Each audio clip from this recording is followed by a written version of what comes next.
This is an advertisement by BetterHelp. January arrives with a sense of expectation and change. But real change is rarely loud or dramatic. It's noticing what no longer needs to be there. Thoughts you keep turning over even when they're not helping. And when you live with those long enough, they can start to feel normal until you pause and see them more clearly. That's where perspective helps. Not fixing yourself, just creating space to understand what's been weighing you down. Therapy can offer that space, a clearer view of your own patterns and what's worth holding on to. BetterHelp makes starting straightforward. You answer a few questions and they match you with a qualified therapist. If it doesn't feel right, you can switch at any time. Whether you're into New Year's resolutions or not, working to better yourself is something everyone should do. And you don't even need to bulldoze your life to do it. Simply use BetterHelp. BetterHelp makes it easy to get matched online with a qualified therapist. Sign up and get 10% off at betterhelp.com/restishistory. That's betterhelp.com/restishistory.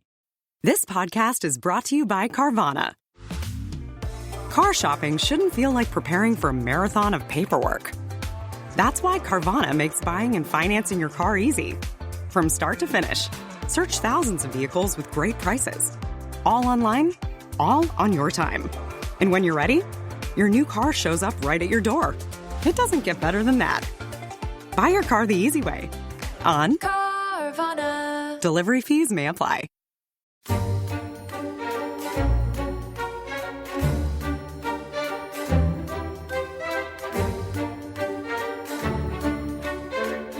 Hello, welcome to The Rest is History and Happy New Year. We have finally reached 2022 and we've finally reached the 1st of January in our 12 or 13 days of Christmas. So, Tom Holland, to bring in the new year, what jolly, upbeat, laugh-a-minute story have you chosen for us? Well, it's a Roman story, and I think that's appropriate because we celebrate the 1st of January as the new year because of the Romans. Yeah. Was it the first day of the year for them? Was that March, I thought? Yes, it was, but it was the first day of the civil year.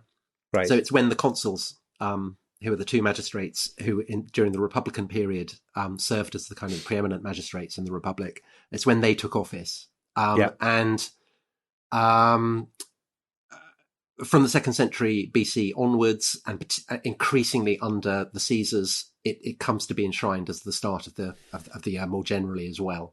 Yeah. So I think we talked about that, didn't we? We talked on an episode about New Year and about Janus, the two-headed god who looks both ways. And so under the empire, under the Caesars, the 1st of January is not only the day in which the consuls head up onto the Capitol, which is the sacred hill with the great shrine of Jupiter, and sacrifices made there, and the auguries are taken, and people look to the future. But it's also a day in which offerings are kind of made, sacrifices are made for the good of Caesar. Right. And in AD 68, that is the year, it's the last year of Nero's life, and he goes up there. And notoriously what happens on that day is, first of all, they can't find the keys to the temple of Capitoline Jove. So that's ominous. That's ominous. But the other ominous thing that happens is that Sporus, who a friend of the show, the poor boy who has been castrated and turned into the spitting image of Nero's dead wife, Poppaea Sabina, as a gift gives Nero a ring on which Persephone is shown being raped by Hades, the king of the underworld, and taken down into the depths of the kingdom of the dead. It's quite a strong present, I would say. Yes. All kinds of subliminal messages are being sent there. Especially what's been going on with Sporus. Yes, exactly. So it's remembered subsequently as a somber moment where Nero's downfall, which happens over the course of the following months, is set in train. And it's set in train by a Gallo-Roman aristocrat called Julius Vindex, who declares that, Nero's, he's beyond the pale. He's gone too far. He's raising the banner of rebellion. And this serves to trigger a rebellion in Spain and encourages an old school kind of figure of republican aristocratic virtue called Galba, who is the governor of one of the provinces in Spain, to declare himself emperor. Yeah. Nero is toppled, commits suicide, and the Senate accept Galba as emperor. And Galba crosses from Spain through Gaul, down through Italy, and enters Rome. And so on the 1st of January, 69 AD, he is the emperor. Yeah. So he is going through the rituals that the year before Nero had done. Now, these rituals do not just take place in Rome. They take place in cities across the empire. And most significantly, they take place in legionary bases. And these legionary bases are dotted mainly around the frontiers. Not exclusively, but mainly. And the largest concentration of these legionary bases are along the Rhine, because the Rhine obviously is adjacent to Germany that the Romans had attempted to conquer. They then lost 3 legions to Varus in AD 9. Varus's 3 legions had been lost to Arminius in AD 9. Teutoburg Forest. And the Romans kind of, they inflict devastating punishment on the Germans for it, and they essentially decide the Germans don't deserve to be conquered. That's their attitude. Yeah. So they build these line of bases along the Rhine, and that means that there's a huge concentration of manpower there. Now, these Rhine legions, they had marched against Julius Vindex in the summer, not because they were loyal to Nero, but because they saw Julius Vindex not as a Roman, but as a Gallic rebel. And there'd been attempts to negotiate, but basically between the commander of the Rhine legions and Julius Vindex. But the legions wanted to have a punch up. They wanted a chance to wipe out Julius Vindex's men, who were all Gauls. Right. And that would then license them to plunder Gaul. I was about to say, there must be some reason other than just fighting. There must be booty. They would have a big punch up, and they want booty. Yeah. And they're not allowed to do this. And basically it's Galba who stops them from doing it. And Galba sends them packing back to the Rhine bases. So they're really, really cross about this. And they dislike Galba because Galba had been in command on the Rhine frontier. And he was a tremendous kind of martinet. He was an old school stickler, and they didn't like it. He was kind of, legionaries were perfectly capable of respecting stern disciplinarians, but they had to be charismatic as well. It's kind of Football Manager, Dominic, all that stuff that you were doing when you should have been.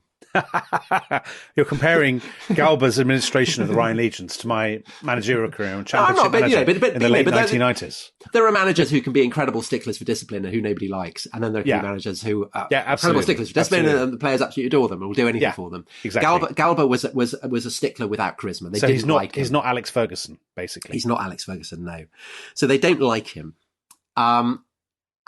And that means that when the 1st of January comes, and the time comes for them to go to the Principia, which is the kind of the central great hall, the great shrine in the middle of each legionary base, to pay their respects to the standards, the eagles, that's the symbol for each legion, but also the statues of the emperor. And it's a way basically of kind of renewing, it's a public affirmation of loyalty to the serving emperor.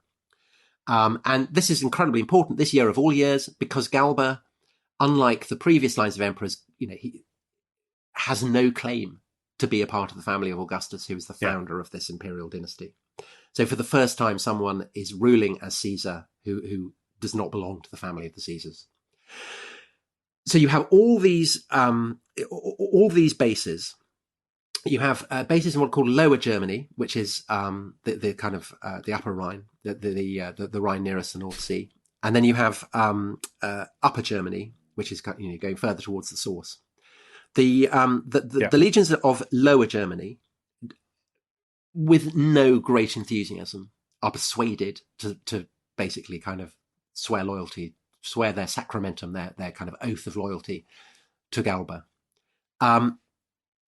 In Upper Germany, it's different. There is a massive troublemaker by the name of Aulus Caecina. And Caecina actually had been a colleague in Spain of Galba's. Oh, so he hates him. No, had actually kind of swung round behind him No, okay. Together with a man called Otho, who would be a friend of Nero. So Otho, you love him. You love Otho. Otho, Caecina, and Vitellius. So Otho, Caecina, and Galba, between them, had kind of mustered the forces of Spain that had then enabled Galba to become emperor.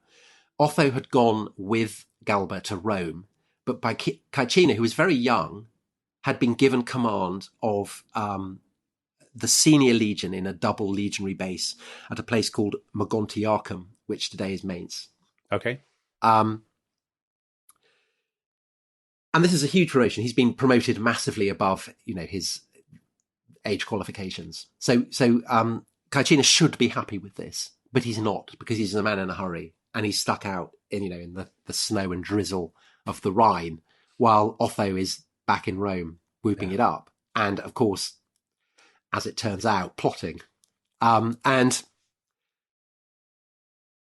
Caecina basically decides that he wants to expedite his career even faster. And so over the course of 69, he's been engaging in all kinds of corrupt practices, and he's been caught red-handed, and Galba wants to bring him to trial. And so this threatens the total ruin of his career.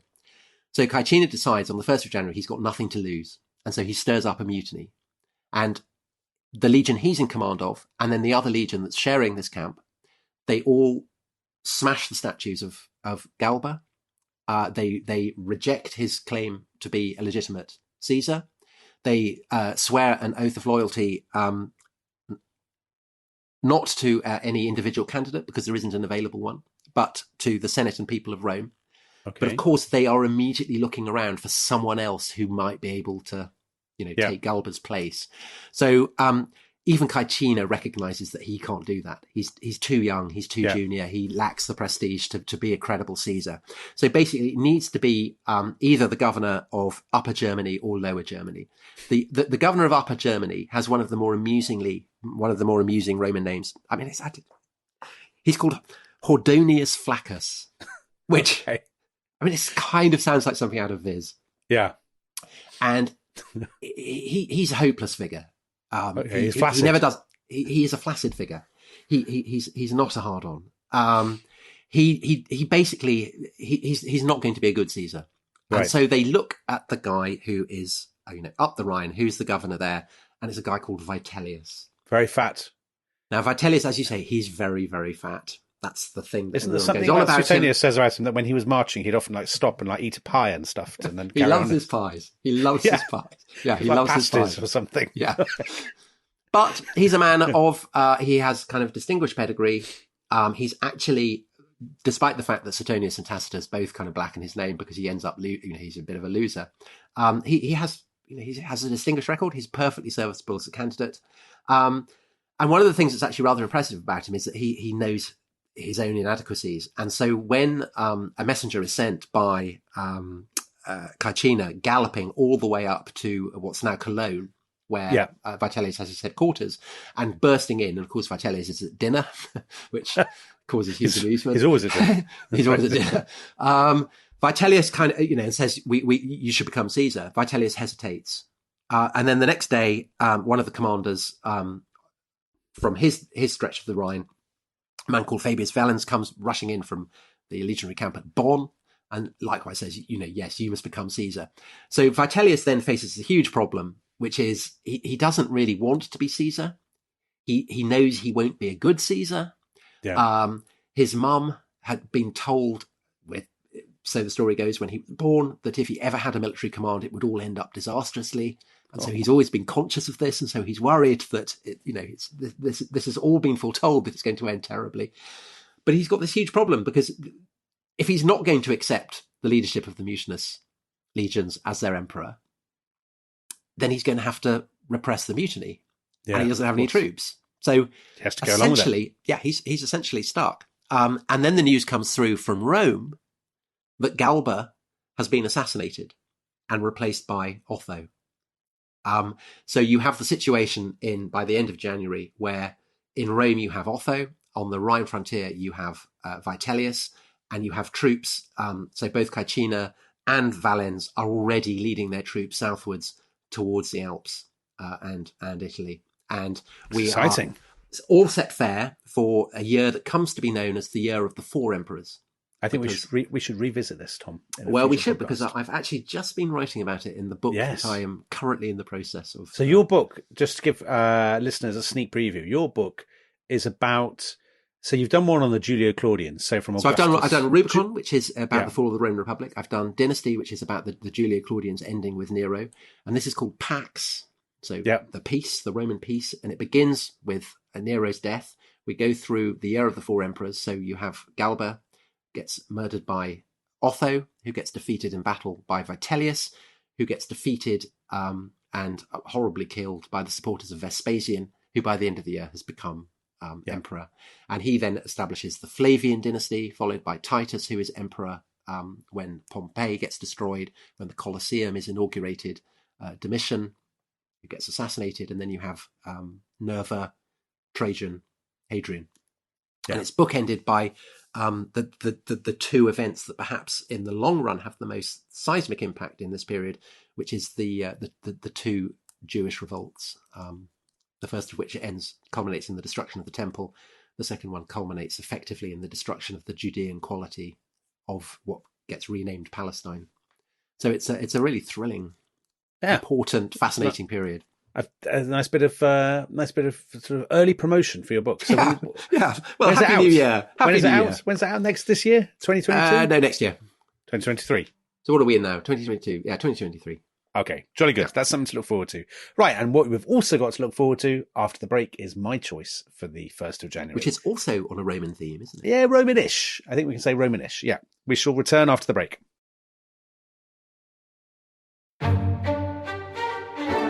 This episode is brought to you by Rocket Money. Tom, we often talk about how to organise our finances. I'm very conscious that I'm paying for a lot of mad subscriptions. And there's one thing that we've talked about often on this show. It's the thing that we probably hate more than any other, and it's a hidden fee. I would love to get my finances under control. There are all these things piling up on our bank statements, and I think I need to fix this problem. I need to sort this out and to stop this. I mean, my finances are so chaotic that I need this app. So I'll tell you what it is. It's called Rocket Money. It's a personal finance app that helps find and cancel your unwanted subscriptions. It monitors your spending and it helps to lower your bills so that you can grow your savings. With Rocket Money, you can track all of your subscriptions and you can easily cancel within the app with just a few taps, saving you time, avoiding charges. And you can also set budgets and goals and get personalized insights and regular reports to track how you're doing. They will even send you real-time alerts for large transactions, upcoming bills, refunds, and even low balances. So let Rocket Money help you reach your financial goals faster. Join at rocketmoney.com/ishistory. That's rocketmoney.com/ishistory. rocketmoney.com/ishistory.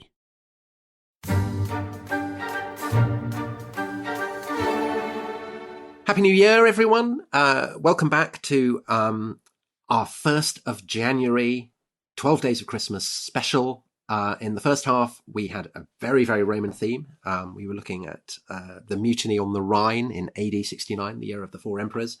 And Dominic, your choice is also, it's Roman. It is Roman. Yeah, it is Roman. So as you know, Tom, I have a long-running sort of hobby. I have a long-running passion for Byzantine history, which I started when I was an undergraduate, and have always been fascinated by, and frankly would have done if I'd had the languages, but I didn't.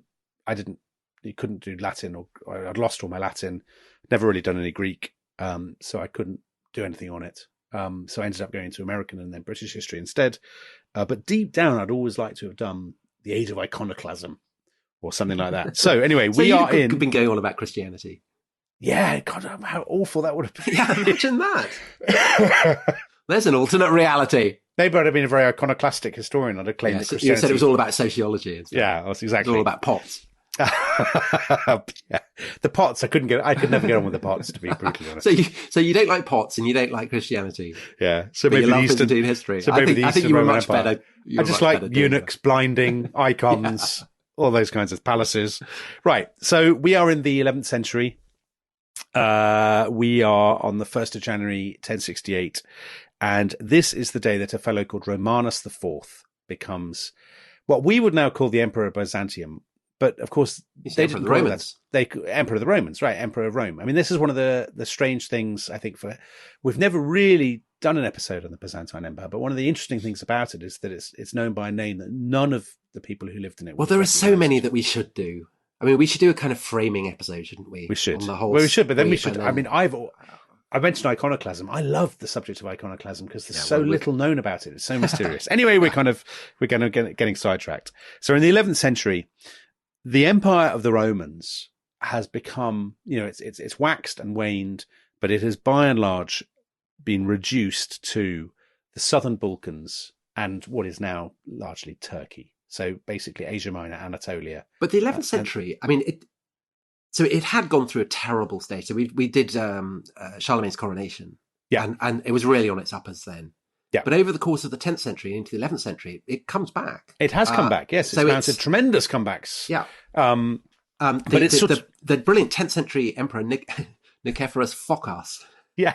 He's the fellow, does he lose his head or does he sever somebody else's? I can never remember. He gets assassinated in the palace, but he's a great Saracen fighter. There are, I mean, there's all these tremendous characters, Basil the Bulgar Slayer and so on. So actually, I mean, the thing is that when Romanus IV becomes emperor, the Byzantine Empire is a massive superpower. It's not doing that badly. I mean, it's, as I say, it's not the Roman Empire of Italy, North Africa, Spain, and so on. It's in the Eastern Mediterranean. But you're right; it's rich, it's powerful, it's a very sophisticated place. And if you think that at the same time, this is 2 years after the Battle of Hastings. I mean, by comparison, the Romans, the people who live in Constantinople, are living lives of kind of gilded splendor, really, compared with their sort of northern rivals. Anyway, so this fellow, he's called Romanus Diogenes, and he's the son of a guy called Constantine Diogenes, and the Diogonoi. They come from what's now Turkey, so from Anatolia. They're a very sort of rich, well-connected, kind of military aristocratic family, a clan. And he has, you talk about people serving on the frontier, the Rhine frontier. So the equivalent in the sort of 11th century is the Danubian frontier. So that's where the Romans of the day have their troops, and he has served in that army. And there are some interesting parallels between the first story and this story, because Romanus is a very popular and successful general. The emperor Constantine X has died in 1067. His wife, who is called Eudokia, has taken over as regent for his sons, who are basically too young to assume the throne themselves. And Romanus clearly thinks, as is very common with Byzantine generals in this era, he clearly thinks, well, I could kind of take over myself. And clearly lots of soldiers think this. But basically, any plan that he has for a coup goes wrong, and he is taken to Constantinople and taken before Eudokia, who is the regent, who is the widow, and he awaits punishment. Now, in these days, obviously, you could be executed, you could be blinded, you could be forced into a monastery, and the sources aren't great, but you can kind of imagine him there waiting to find out what his sentence is. And she says, actually, you know what? You seem quite an impressive fellow. I think I might marry you, and you can become emperor. I mean, that's the best, isn't it? So it's basically of the range of options you have. That's better. You take that. That is that. You definitely take that. I mean, it's tremendous. Well, I mean, given what happens, maybe he would think that he'd have been better off in a monastery. Who knows? Anyway, he becomes emperor.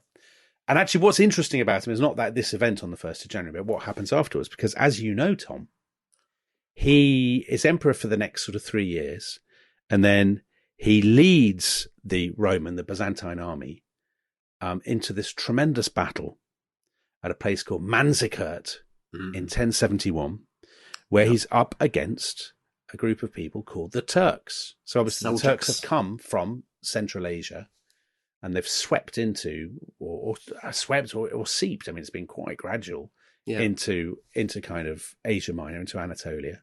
And they are the big new players, the Seljuk Turks. But they're intimidated by because the Romans army. They're desperate to make terms. Yeah, because they're facing Romanus the Romans. Thinks, I can just crush them. But no, it all goes because at the Battle of Manzikert, it all goes wrong for him, doesn't it? Don't some of his half the army runs away. And he split his forces, hasn't he? Yeah. So it's the he's classic withdrawing, and terrible. It's all a shambles. He's captured. The Seljuk Sultan is a man called Alp Arslan. and he can't believe, Byzantine historians say he can't believe it when this guy is dragged before him and they say, this is the Roman emperor. This is the heir of Augustus and Constantine and Diocletian and all the Justinian, all these great figures. And this shambolic looking man covered in dust, battered.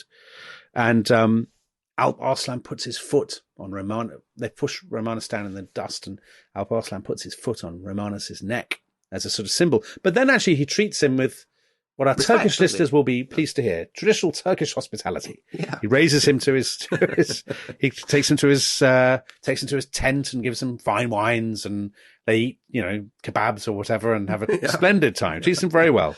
So they never said a cruel word to him in the 8 days that Romanus spent in the camp. So basically he then releases Romanus and says, you'll give us a treaty and you'll pay a massive ransom. Romanus says, oh yes, absolutely. Then he goes back, and the imperial family have basically launched a kind of coup against him, haven't they? The Ducas family. So then there's a whole series of sort of strange feuds and battles. And Romanus he's basically holed up in Adana in the south of Turkey, what's now Turkey. And he's surrounded and he has to surrender, and he's given assurances of sort of safety and so on. So he surrenders. So this is the end of 1071. And they've told him, the people who've toppled him from the sort of imperial family, they say, well, we'll let you go. You can go into a monastery and stuff. But they completely break that promise, Tom. Very, very poor form. Very Byzantine. They break that promise. And do you know what happens to him? Remind me. Well, he is led away, pleading for mercy, to be blinded, this is what the source says, by an inexperienced Jew, who requires 3 attempts to blind him while the emperor bellowed like a bull. Yeah. Very sad scene. When he arose, his eyes were drenched with blood, a pathetic and pitiable sight that made everyone who saw it cry uncontrollably. And then he's sent off to exile in the Sea of Marmara, near what's now Istanbul. And his eyes get infected. He dies very quickly, doesn't he? He dies soon after. Not unsurprisingly. And the last thing that happens to him before his death is a Byzantine historian called Michael Psellus, whose book you can get in Penguin Classics. Yeah. He sends him a letter. He hates Romanus, and he sends him a letter. He says, congratulations on the loss of your eyes.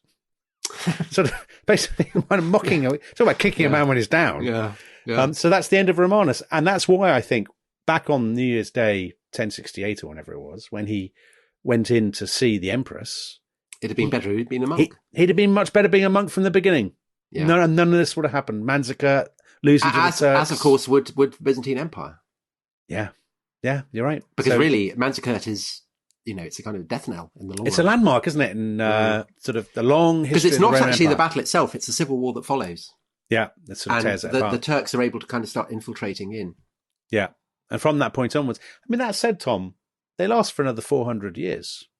But they do, but it's it's not great, is it? They never recapture Anatolia. The rule. No, they don't. It's their old heartland where they used to raise all their troops from and stuff. Yeah. But even so, I sometimes think with the strange thing with Byzantine history is people sort of say after Manzikert it was all downhill. You kind of think, yeah, but that's kind of twice as long as the United States has existed. Yeah, that's a hell of a long time. Yeah, but it's on life support for quite a long time. Yes, I suppose. So Manzikert and the capture of Constantinople in 1204. Well, by the Crusaders. That's very poor, isn't it? Yeah, that's an amazing story, but also kind of one of the most shameful stories in European history. It's so depressing. I can never quite bring myself to read about it. Do you think the Venetians should give back those horses? I don't. I think those days are gone. Yeah. Who would they give them back to? Exactly. That's the thing. Exactly. Right. That's a very Tom, you look so crushed by the... Well, I do. I find it so depressing that I love Byzantine history up until Manzikert, and then after that, I can't really bear to read about it. Do you think the world would be a better place if that empire had of course it survived? It'd be amazing. So? The Roman Empire surviving in the 21st century. I think, as you know, I think the Austro-Hungarian Empire should still exist. I think that'd be a great thing. No, I'd much rather a proper line of emperors descended from Augustus. Right. Yeah, you could be still a cathedral. It'd be amazing. You could go and be a kind of civil servant or something at that court. Well, I'd have to be eunuch, but maybe sacrifices have to be made, I suppose. Do you not think they'd have done away with that by now? I'd be nervous about the blindings and the. Yeah, you would. You would, but you'd be a great kind of. You'd be a great bishop, wouldn't you? Bishop of Antioch or something. I can absolutely see you as that. That would be a very exciting option. Going to kind of, but sadly, councils and debating the nature of Christ. You'd love all that. But sadly, not a career option. No, you're just doing podcasts. That career avenue's been closed off, and I'm reduced to doing podcasts. On which note, we should finish, shouldn't we? Because we've just degenerated this. We so often do on this. I'm sure people have better things to do on New Year's Day than to listen to mad, insane fantasies of what we'd do in a Byzantine Empire that had never fallen. What would you do? You'd be a general, or? Oh, Tom, that's so kind of you. Thank you. No, I'd be doing something really tedious and some. I thought maybe I'd be a holy man on a pillar. I'd be a Stylight. I'd be a Stylight. How about that? You'd be a terrible Stylight. No, I would be. I wouldn't. You'd be get a bored. I think I'd be a hard-nosed general. I think like you would. on the Danubian frontier. Yeah, I think you would. Yeah, and your troops would raise you to emperor, and then you'd come to a horrible end. I would. And I would glide away. I would glide away smiling. You would. Like Peter Baelish. Varys in the shadows. Yes, exactly. I'd be Vitellius, basically. I think that's what you're trying to say, isn't it? No, I'm not saying that. I'm not saying that you just stopping for a snack on my way to the decisive showdown. Okay, we're going to let you get on with your new year. Happy New Year, and we shall see you again everyone. Tomorrow. Bye-bye. Bye-bye.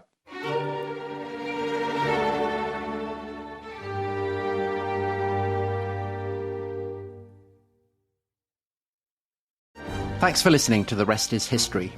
For bonus episodes, early access, ad-free listening, and access to our chat community, please sign up at restishistorypod.com. That's restishistorypod.com.